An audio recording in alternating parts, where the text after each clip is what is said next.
Hi, we're live. As promised, I think I'm actually on time this time.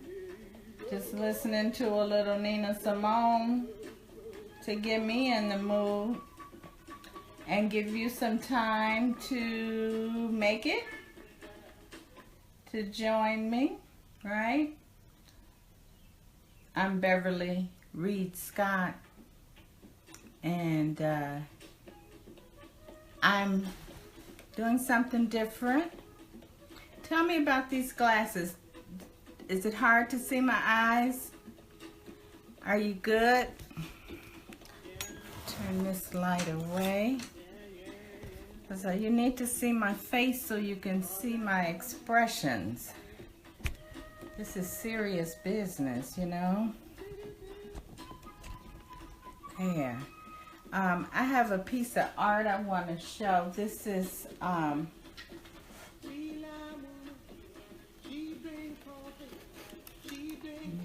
there she is. And she comes up, sits on this base. I'm showing you her because I bought her as from a woman on Facebook, Sandra. I love her work. I saw it and I decided to support her the same way that Alicia supports me, with a fierceness and a passion that gives me the energy to do what I feel called to do. You know about my perilous journey, volume 1, number 1, and chances are you have read that one.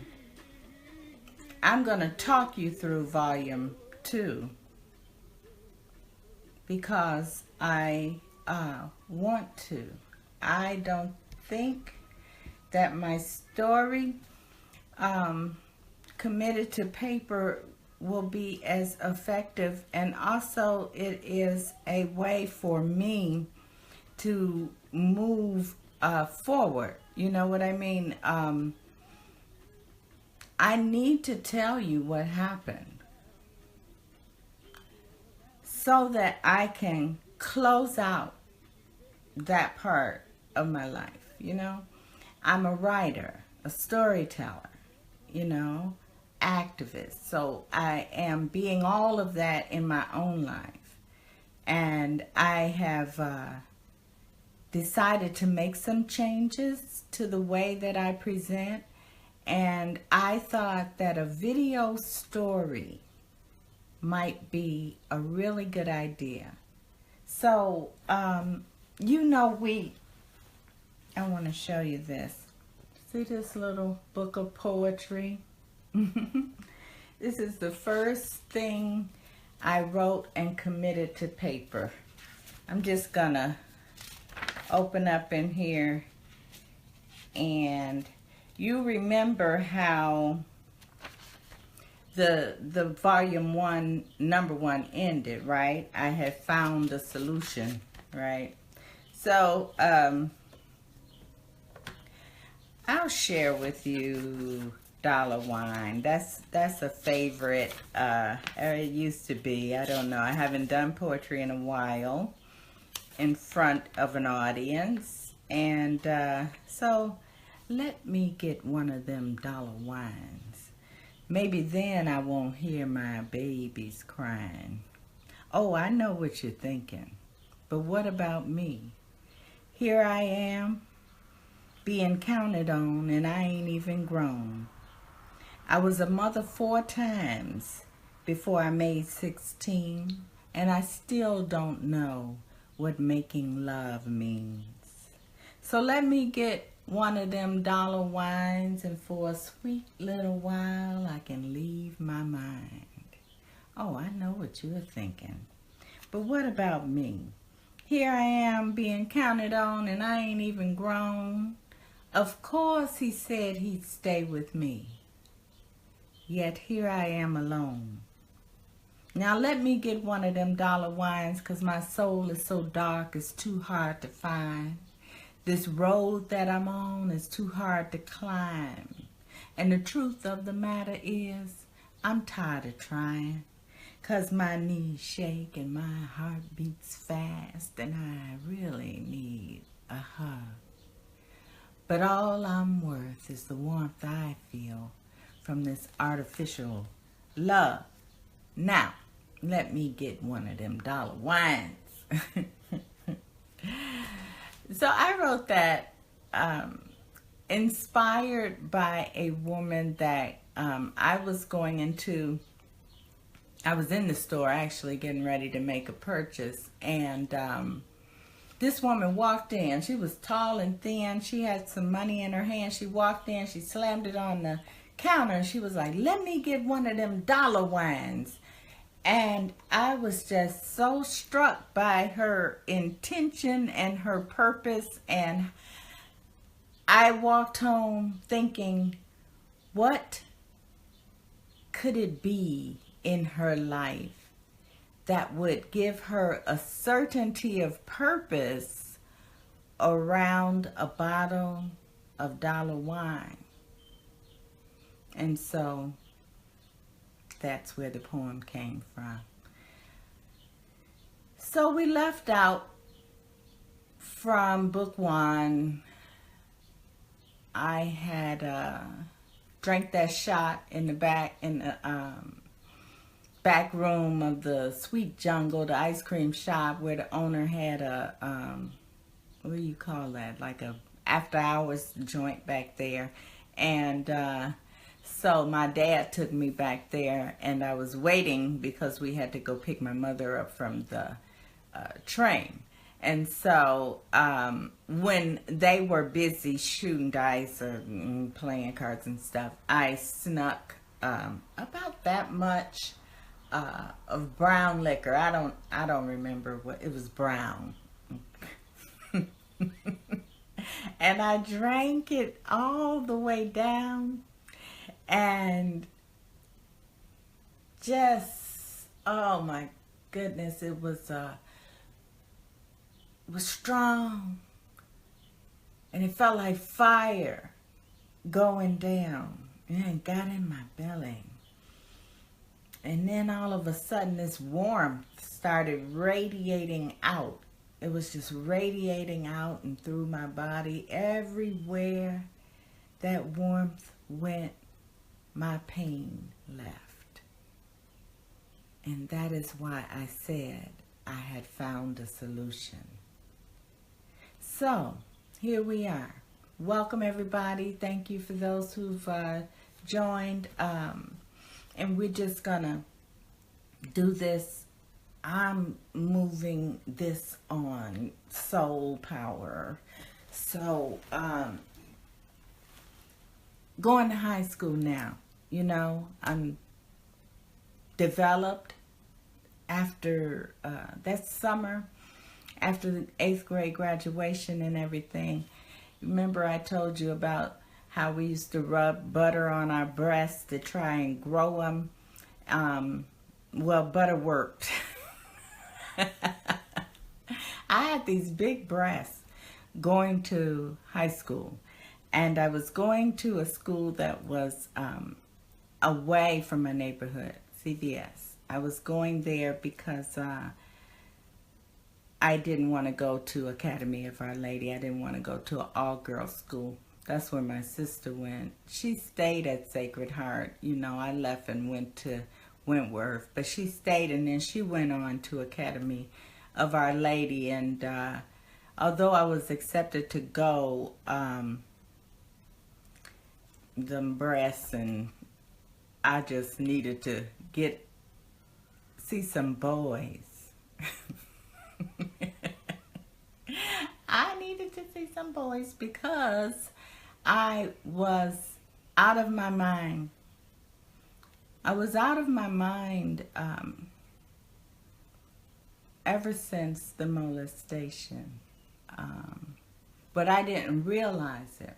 Because when something like that happens to you, you normalize it, and who you become after the trauma is who you know yourself to be. So I was just being me. I didn't realize that I was suffering from PTSD or all of that. You know what I mean?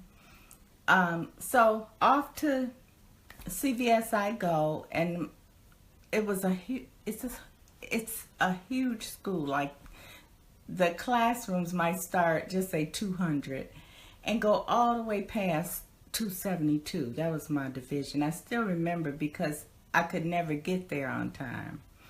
And that was the beginning of me losing my place. You know, I had a lot of awards in elementary school, and very good grades and all that. But when I went to high school, I felt overwhelmed by it all. You know, I didn't have any friends from the neighborhood that went, and so I struck out. You know, I wanted to struck out, and I struck out. And not to bore you with the details of high school, well, at least that first high school, because I went to 3. But I couldn't get the rhythm of the school. And I had made the mistake in an English class of correcting the teacher. And she found a reason to fail me every every semester, you know. And you all know, I can words, English, you know. But you know, I get there late, or I wouldn't have my paper the way exactly right, or if I left anything out, you know, she marked it and all that stuff. So okay, that first year, okay, I got my it's been so long, whatever you call it, when you get your classes for the next year. And there she was as my English 2 teacher. And I went to the principal, and I, you know, asked to be transferred and all that. She was, Jenkins was her last name. And she turned red when I corrected her. So, you know, it was like, I knew, everybody knew in the room, like, uh-oh. But to have her again seemed very unfair.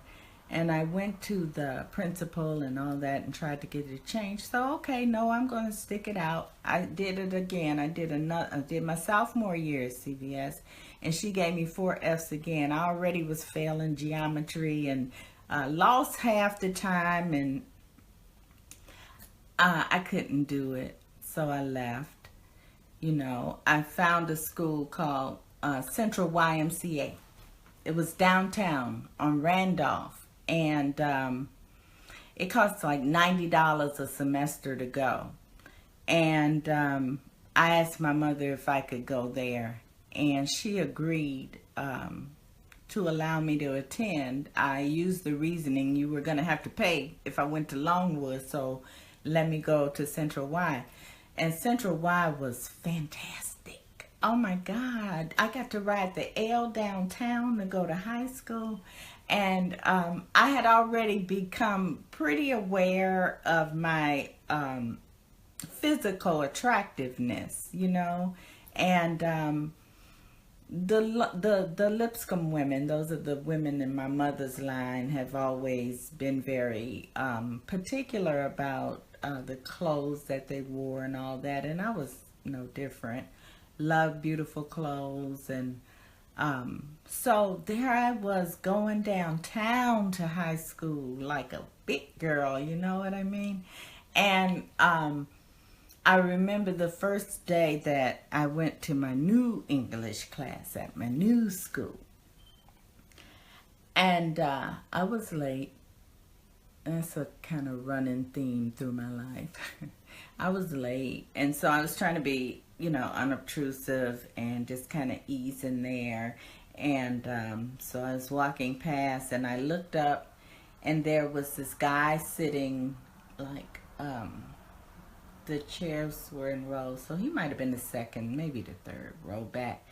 And I looked at him and he looked at me and we fell in love instantly. It was the craziest thing. It was the craziest thing. I just, and I could tell that something was happening with him too. And so I went and I took my seat and waited until class was over, and he came over to me and we walked out because we're downtown.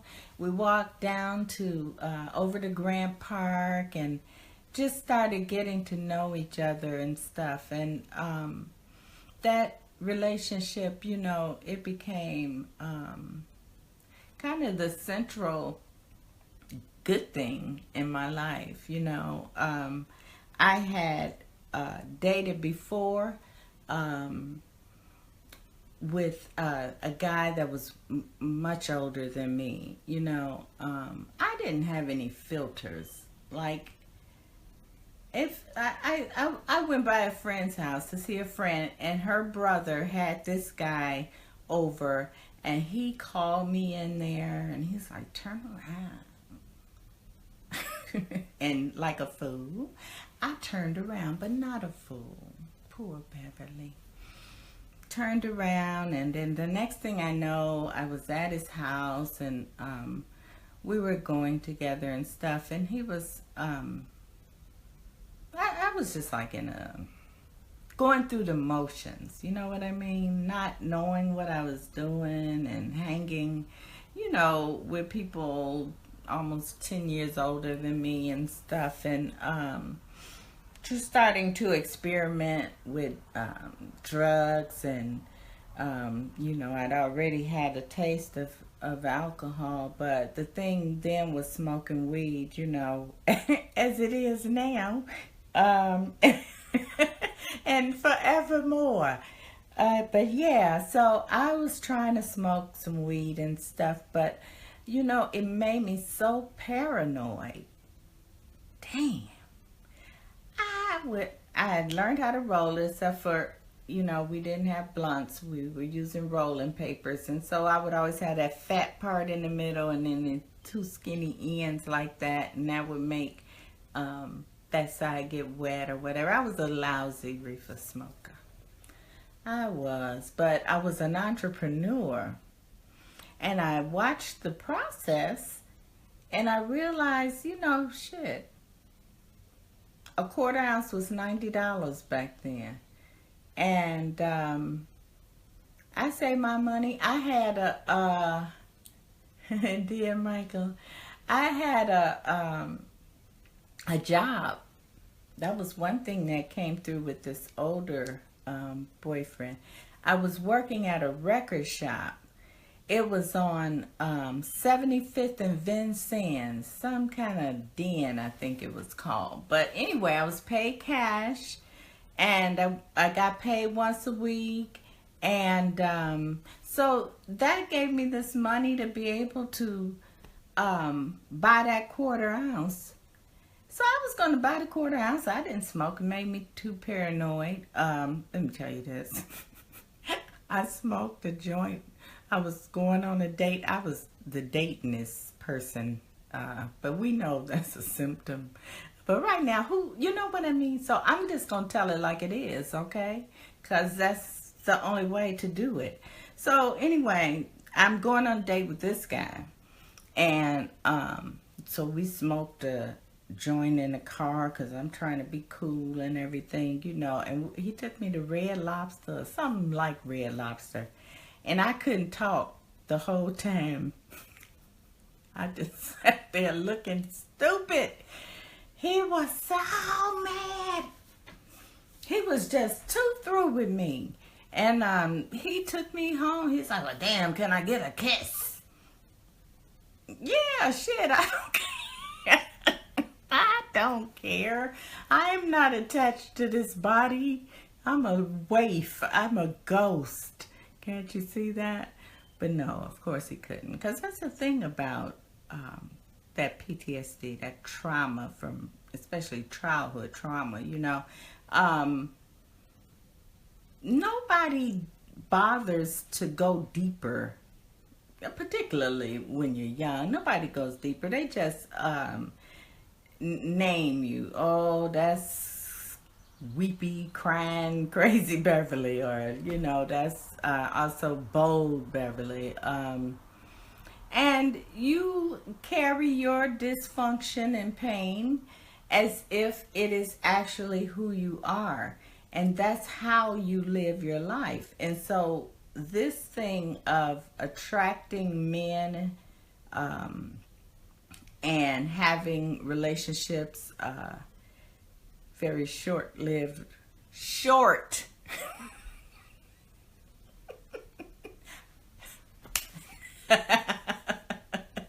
Short, you know what I mean? Like going through them anyway. Back to, okay, so I was working at the, thank you, Marcus. I was working at the record shop, and so I had my money. I was still dealing with my older guy and was just kind of getting to know my new guy. And then one day I was at the record shop and this man came in. You could tell he was like some kind of a big, really cool, but not cool like I'm broke and cool, but cool like I'm not broke. I'm very cool. You know what I mean? And he was older than the last older guy. He was probably, I don't know, he was at least 25 years older than me. I was 16. And so he would have somebody bring sandwiches to the record shop every day, corned beef and all this stuff.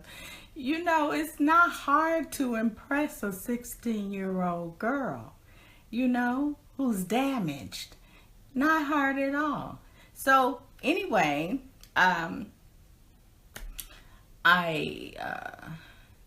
went out with him. I had to go out of my house and go down on the corner to Miss Annabelle's house and wait on the porch, because if anybody had seen that big 76 orange on orange on orange drop top Eldorado pulling up, I would have been maybe in some trouble if people were, sober. So off I go, and turned out he owned a record shop, and went there, and that was the first time I saw cocaine. That was the first time. He had lots of it, and so he would get me to try it, and I would try it, but I wasn't getting it. Like, okay, because it seemed like it was taking all the hairs out my nose, and then I'd be sneezing constantly, and I'm like, well, what the hell? What kind of, this is not fun, So one day he just, try some more, and then I walked outside. The cars were passing by. They seemed like the most magnificent cars of the bus. Wow, look at that bus. Hi, how are you? Hello. I think I got it. This exuberant feeling, But it wasn't a thing that I was pursuing at that time. So that didn't last a long time. But it still counts, in the scheme of things, and these different patterns intermingling. So finally, when I broke off with my first older guy, because I had fallen in love with my new guy, he said one thing to me that, he said, I would have made you like Sonny made Cher. And he seemed very disappointed that he wasn't able to do that. And he also had told me I had potential, but I didn't understand like what that meant because I didn't understand myself. I couldn't see myself, and I required all these different people to, and I counted on them to tell me what was so great about me. And it was whatever they made up, whatever they said, I took it in, you know, because I didn't have an identity. So I went on through with Central Y and my new guy, and we fell in love. And I remember one day I was well, it had been a few days. I wasn't feeling well. I had the flu, and so my friend Leah came over. She lived down the street. She had this beautiful voice, and she stopped in to see about me. And I said, "Yeah, girl," I said, I think I have the flu. I said, "I've been throwing up and stuff, and my mother had a pot on, and the smell, and I was like, oh my, She was like, "You ain't got no damn flu, fool. You pregnant." Pregnant? Oh no, how do you know? You for real? How do you know? You don't know. You don't know I'm pregnant. I was pregnant. So, this guy was, he had a close-knit family, and they ran a liquor store. Very, very profitable business. It was right over there by Rainbow Beach. It was the last liquor store before you got to the beach. And it was on the route. You had to go go down 78th, across 78th Street, turn off of Exchange, but the liquor store was right there. And I was working in there, and I got really good at ordering and doing inventory, working with the customers, and, you know, keeping the stock together. Very good at it. And so he opened up a store for my guy and I to run. And so we were doing that, and he had graduated, but I was still trying to go to high school and stuff. And then my mother decided that she wasn't going to pay anymore for me to go to Central Y. And that just broke my heart, because that was the best. Like, we had psychology and French, and we had Black history, and everybody was really cool. And we did mescaline, and they smoked marijuana and stuff, and it was mixed race, and yeah, it was really good. And I had to leave, but with no other alternative. So I was a high school dropout. I didn't go to school, but I love learning. And how did I get to be a high school dropout? And why won't she pay? And what in the hell? What kind of life is this? What is life? Seems like hell. And two things happened. I went on and used that money from the record shop, and I found an alternative school in Woodlawn called Woodlawn Prep. And I went there and knocked those classes out, and I wound up being the salutatorian. I don't know. Yeah, I did. I was a salutatorian, and I deserved it. Gave the speech at the graduation and all, but no one attended, like, in my family. So, but I did it. I got out. And you know, at the last minute, they said I owed them a half a credit. And I went in there and talked that principal into giving me that diploma, because I was through with school. I'm not coming back and take some half a class for what? I run a liquor store. I don't have time for this. And I promise I'm going to make a name for myself, and I'm going to do great things, and just give me the damn diploma so I get the fuck out of here, because I hate high school. Well, he gave it to me. And so now I'm out of high school. I turned 18 that August. That was the summer I got pregnant. And we moved into our own place, and that was the summer that the Funkadelics, Parliament, Bootsy, they were at Soldier Field, and the mothership landed in Soldier Field, and we were there. I should be playing like "We Want the Funk." Anybody know that? Get up the funk. And I went into labor in Soldier Field as the mothership was landing. We had to go. We had a raggedy car then, and you had to hold the passenger door closed so you could keep from falling out. I'm trying to hold the damn door closed and think I'm in labor, but we got there all the way to Perilous Heights from Soldier Field, okay?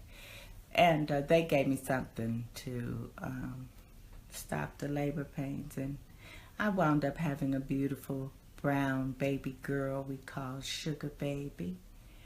And it seemed that he and I were building a life, and in 1979 his father bought him a 1979 it was turquoise. It was a beautiful color turquoise Cadillac.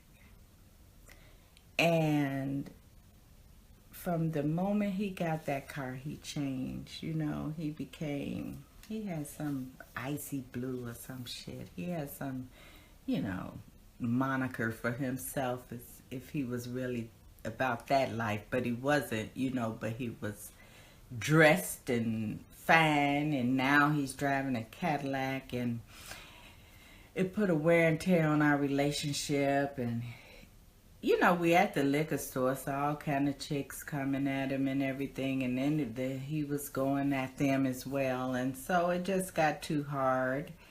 And then I found out by accident that they were moving to Texas, so he was leaving me and going to Texas and hadn't even told me. And I remember, I think Michael Jackson's Off the Wall had come out. And oh my God, was I begging, don't leave me, don't go away. Blah, blah, blah, blah, blah, blah, blah. Anyway, he did. And that's how I entered my 20s. So I went back home to regroup, and I found out about a training program where you could go and be a key punch operator. You train to be a key punch operator. So I took the training to be a key punch operator, got hired at Continental Bank. So I was doing that. I was making good money, my own money. It got me a little credit card. I was starting to, you know, feel like I could make it. And so I was coming from work or going to work? Yeah, going to work. I'm walking down Adams. When you get to Adams and State downtown, it was a place called The Court. It was like a restaurant, and downstairs they had dancing and discoing and all that, and it was a club, you know. So I was going on my way to work, and there was this man standing out front, and he was dressed to the nines, you know, had on the suit and like a nice trench, and he was very good looking. And I saw him and got butterflies in my stomach, and I crossed the street. Some just told me cross the damn street. Cross quick. Get your ass across the street quick. So I did. And he laughed. And I went on my way to work. And then on my way back, he was still standing out there. Now, had he been out there all that time? Or no, I would find out later. No, he was actually working. And so we talked, and I was getting on the L, and he got on the L, and we got on the L together. And so while we were riding the L, we were almost to 47th Street. I looked over at him, and he had fallen asleep. And he looked like an angel. A beautiful angel. And then I fell in love again. So now I'm in love with this dude that I don't even know. But he seems like he knows something, you know, and maybe he could tell me something. But actually, what he knew was how to hustle, how to get money, and how to ruin a young woman's life. And so that job at Continental Bank that I love so much, when Charlie McCoy came by and told him it was this new game out, it was called Paper Plan, and all you got to do is take this check and you go in and you buy stuff, and then you take that stuff to the store and to the fence, and the fence seller, he'll sell back for a third, or either you could get customers and you can just take orders and go to their stores and you can get this. And he was like, what? And the dude said, then they called it work. He said, I got some work, but it's a female's name. And then they both looked at me. And I'm like, what? No, I have a job. I work at the bank. I can't be fooling around with nothing. Bam! Hit me dead in my eye. Bam! And I knew that I was in trouble then. And it took me like 13 years to get out of that shit. You know, I was scared of him. I loved him. And I wanted a normal life, but I didn't know what normal was, and I didn't know that he was abnormal and could never give me a normal life. And so he was a fighter. He took all the money every time. Every time he took the money, he didn't want to pay the rent. I was always moving, and I'm in my 20s. I have 4 children. Every 2 years I was pregnant. That's so I didn't want anybody even look at me because I might get pregnant. But God, I thank God for my children, because I was so depressed and so jacked up between getting beat up and being forced to be out there doing these things. I would have killed myself, because I was already empty on the inside, and he was just filling up that space with pain and fear, and I still had no idea what was wrong with me. And I started catching a couple of cases and stuff, and first time my parents got a lawyer for me, and then the next time was some silliness. I went to the grocery store with my silly ass friend, and she worked in the register, so we gonna get some groceries, you know, and her dumb ass messing up, getting all crazy, and they came over there, they were like, could you step over here, ma'am? I just wanted to get some damn groceries and get out, but instead I went to jail. And so that was on my record, and by now I'm on a spiral downward, you know. I never prayed, because I thought that the molestation had ended my chances to have a relationship with any kind of higher power. So I went through the most harrowing of experiences without calling on anybody. I would just kind of, you know how a sponge absorbs water? That's how I would be. And I could take it. I could take a lot of pain. It wasn't too much you could do to me that I couldn't get back up from, you know. A woman, when I was a girl, had walked past us one day, and she stopped and looked at me, and she said, your trouble gonna be men. And we were like, what? What is she doing? We were like 8 to 9. And she said, but don't you worry. You're gonna be all right. And she kept on walking. So I always remembered that, and I always remembered the first time that he took my money. I didn't know it until I was getting ready to pay the cab. I was going home, and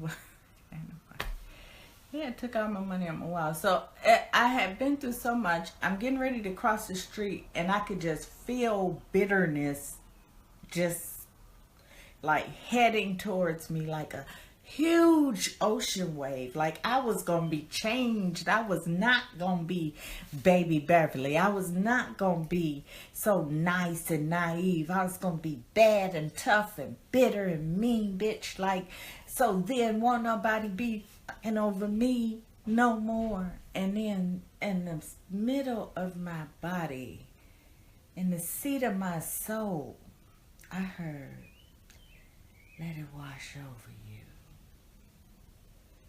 Let it rise up and wash over you like a wave. And I promise that they will never be able to change you. I was in the middle of the street, 71st Street, big street. And I did. I just relaxed into that thing when it came up over me, and then it went in front of me and rolled back and by, and then it subsided, and I was still me. I still had my heart.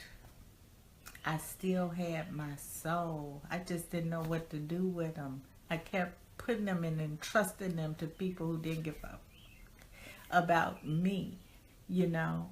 Finding my path or any other damn thing other than playing paper, you know, or having sex or whatever, you know.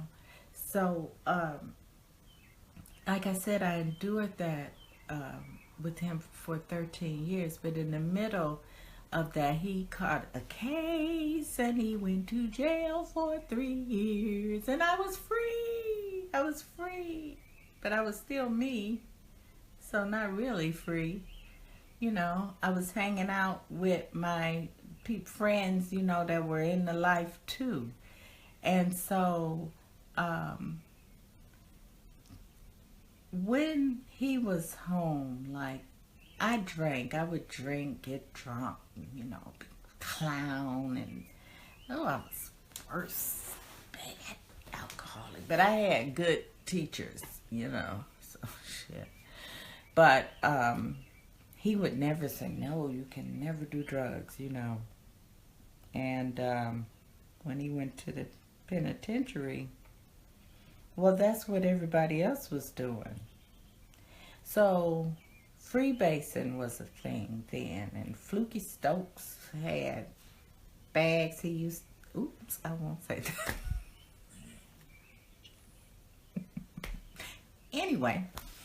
And may he rest in peace or whatever. But they kept saying, try this, try this, try this, try this, try this. And I would try it, nothing, try it, nothing, try it, nothing. And then one day, they gave me some more instructions. You know, you let that pipe cool off. And it was a whole thing. You had a test tube and fire and torches, and got to be able to get it out and slam it down and let it dry, scrape it up, and put it on this pipe, and then light it. But you had a torch. You wasn't burning up your fingers with the lighter. So I did it, and then it was like that brown liquor. It was like that time that I drank that liquor when I was a girl. Everywhere in my body, the pain left. Like the fear of being me, all of it, it was gone. And I was just like floating. And nothing else mattered. I was free. I was free. That shit freed me.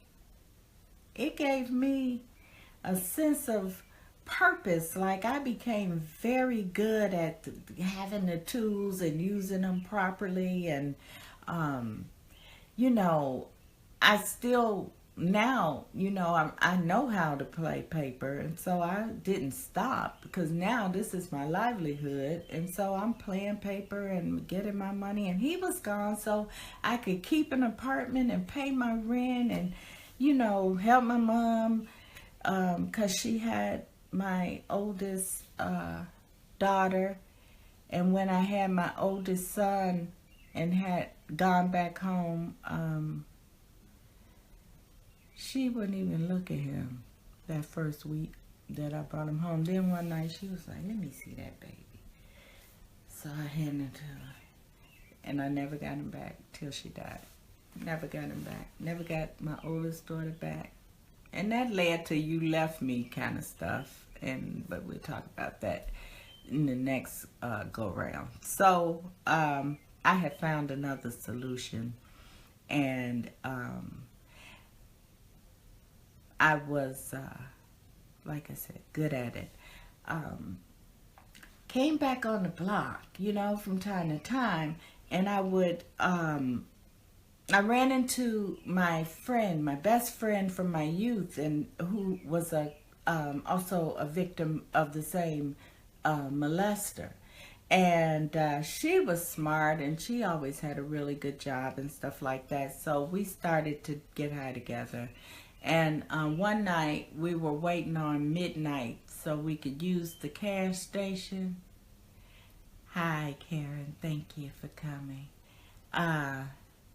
So we could use hi, Tracy, the cash station. And again, you know what I mean? And so I asked her, I said, do you ever think about what happened to us? And my God, it's like time stood still. It was night, but it was the street lights were on, but it was no traffic. And she said, all the time.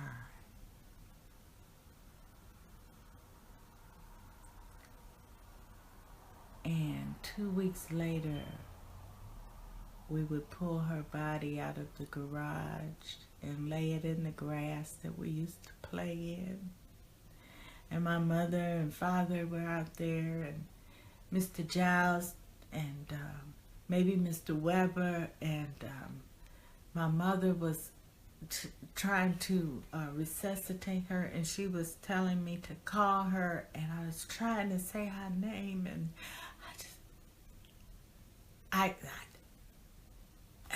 it just wouldn't come out, and I fell down, and the ambulance put her in, and never came back. So may she rest in peace. She found peace. Right now I'm 27.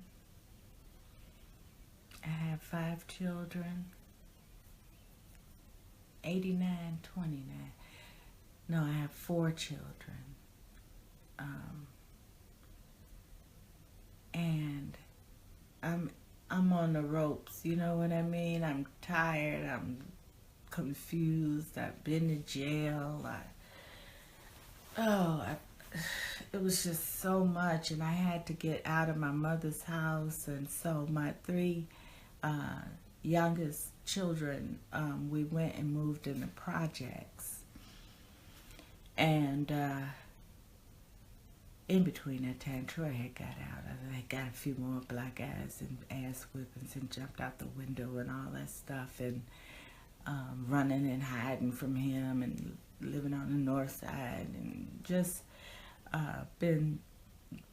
I needed a place, and so I could get this apartment in what was called the Hilliard Homes. It was a project, but it was the nicest project that they had. It was designed by some famous architect, and it had a view of the lake from the north side to Indiana on a clear day. And but it was solid concrete, and it was the damn project. Shit, if the elevator went out, you got to walk up. I was 1805, honey.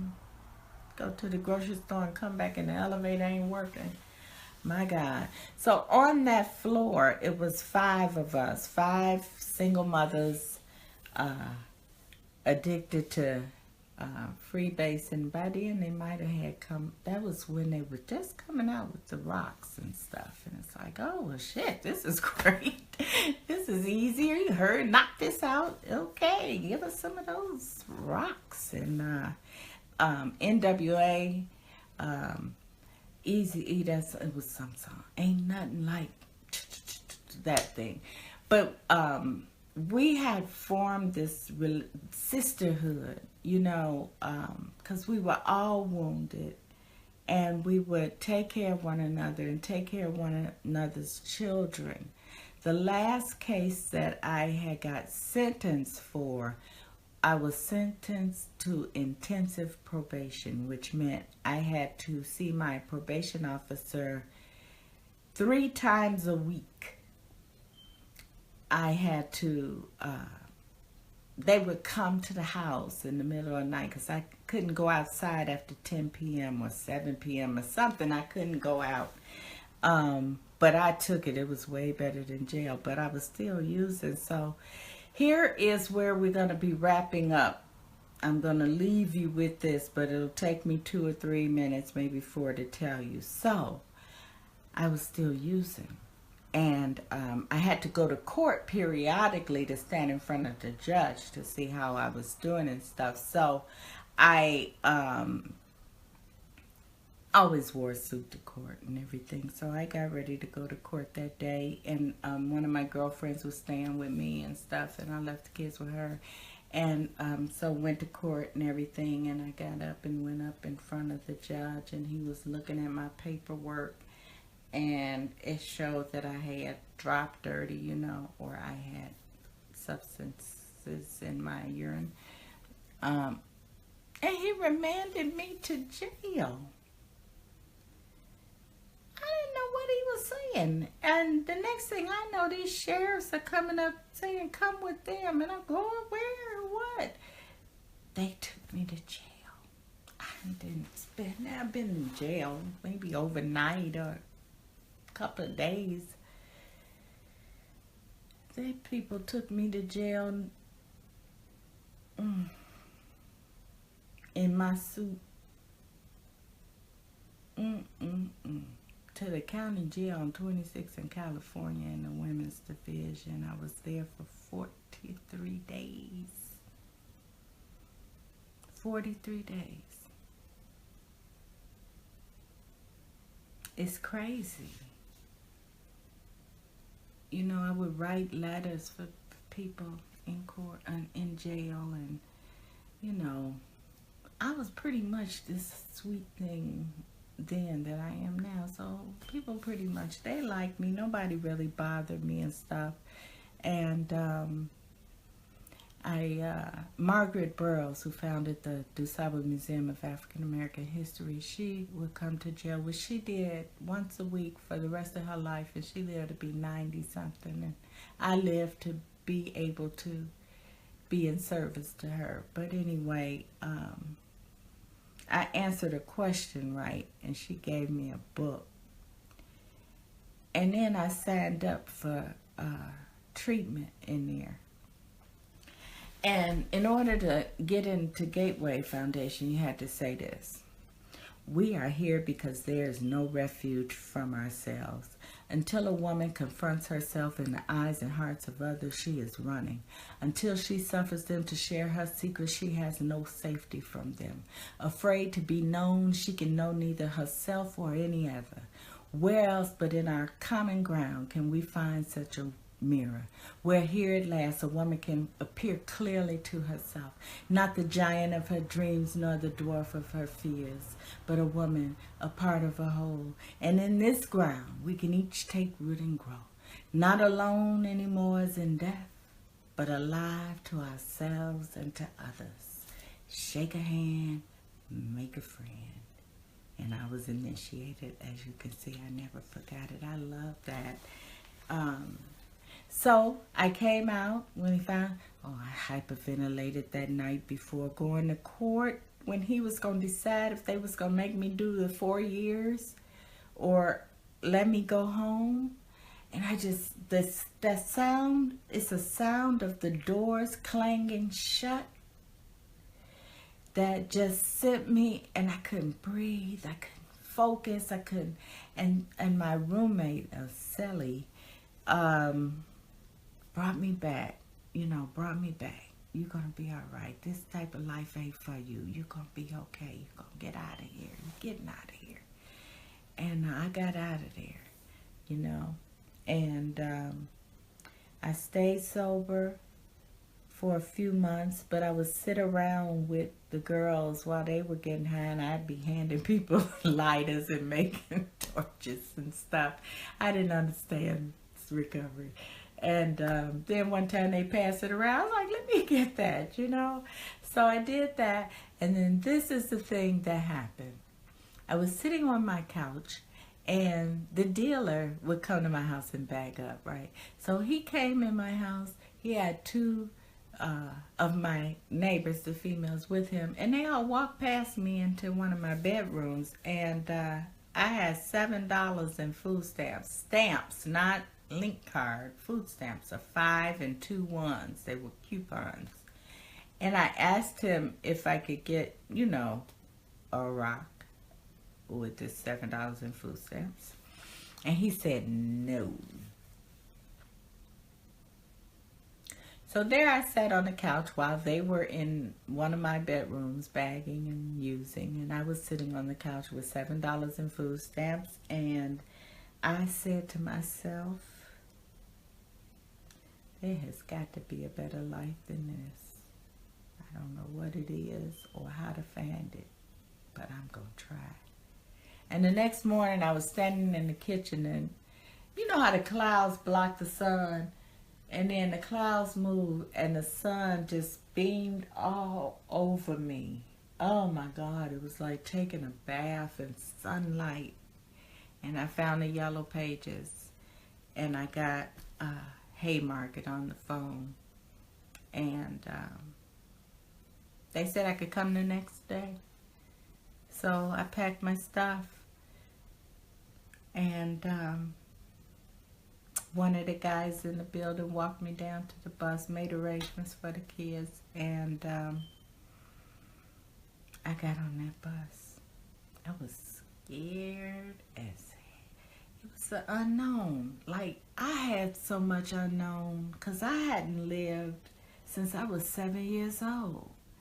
So now I'm 31. No, I'm 31. It was September 9th, like 1991. I'm 31 years old, and I'm getting ready to try to find out if there's anything and anybody that will not try to take advantage of me and help me to understand what is going on. Why am I out of control? And I got on that bus. And so I'm going to leave you with that, because the next part of it takes me from being 31 into my 40s and 50s, so you can see how I got to be this fly, fabulous, sweetie pie woman. Tell you all about it. Thank you. Thank you for coming. Thank you for listening. I do hope that my story has some meaning for you, because it just is so important for me to do this. And I just thank you. Those of you that showed up for me, I thank you from the bottom of my heart. You're like my angels. You're witnessing for me. You make this real. You know, you make it real for me. I still have things to do in my life, and I want to clear this away. And I want to live now in a whole new, I want to be the captain of my ship in a way that I've never been before. And when we get through that last part, we'll lead up to right now and all the wonderful things that have happened and all the tragic things that have happened. And then we'll talk about put your hand in my hand, and together we can make it. I love you so much. Thank you so much. Thank you, thank you, thank you. That concludes tonight's storytelling with Mama Earth, oh yay, Beverly Ann Reed Scott. Peace. Peace, you all, and love.